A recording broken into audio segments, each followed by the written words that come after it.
Salamo fahaenina amby 70. Dera ho an'Andriamanitra mpamonjy tokana.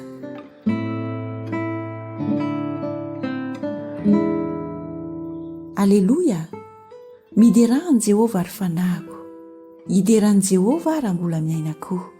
Eny, ankalazan'Andriamanitra aho raha mbola velona koa. Aza mahatokony lehibe na ny zanak'olombelona izay tsy mahavonjy. Miala ny fofinainy ka miverina ho amin'ny taniny izy, ary amin'izay indrindra no ahafoana ny fikasany.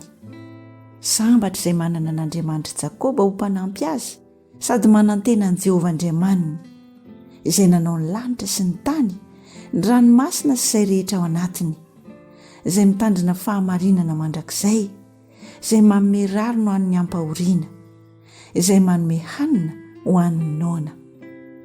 Jehovah mamano mpifatotra, Jehovah mampahiratra ny jamba, Jehovah mampitraka ny tanondrika, Jehovah tia ny marina, Jehovah miaro ny vahiny ary manandratra ny kamboty sy ny mpitondra tena, fa mamadika ny lalan'ny ratsy fanahy kosa.